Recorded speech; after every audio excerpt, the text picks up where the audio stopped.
credit crisis, every single currency collapse. Why do the 1% always remain in power and they get wealthier? Because they operate in systems. They don't wait for the next person. They cooperate. They have systems, process, structure. They don't store their money in cash. They create cash flow through businesses. They don't store their money in cash like the people do. They put their money into assets and ownership. They don't sit there in a stock and just watch it go up. They pull profits and they liquidate. When the markets are red, they go in and they buy fear. They rotate.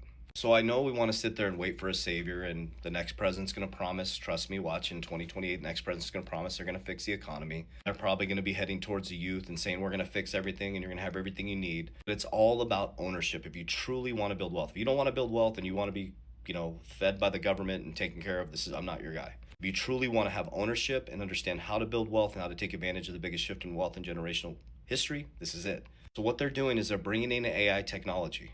They're bringing in cryptocurrency and blockchain. It is not political, guys.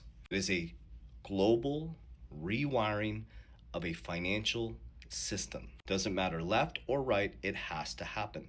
Because it doesn't matter who's the president in the future. You can't operate in new system with the old archaic banking system. It will look differently, it'll be regulated differently, but they are positioning themselves so that when this switch is fully done, they will be the wealthiest people in the world still.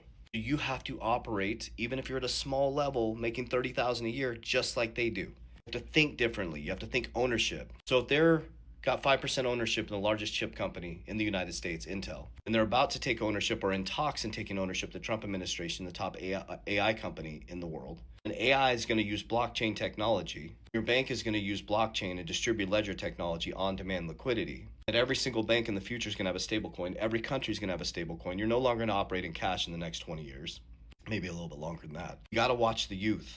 How do they operate? How do they communicate? My son has a 3D printer. He prints toys in his room. That's crazy.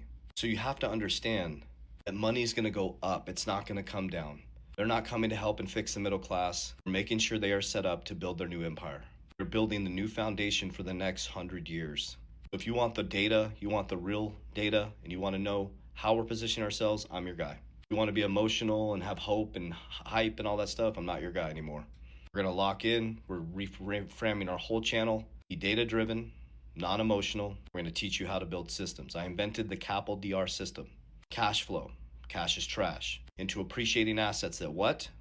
Repeat after me. That what? That beat inflation. When those assets go up in value, we pull profits. We don't rubberneck. We don't wait for saviors. We don't wait for price predictions. We pull profits off the table because you're the liquidity. Trust me, in AI, they are going to pull the profits at some point. You're going to get wrecked at some point. So get some profits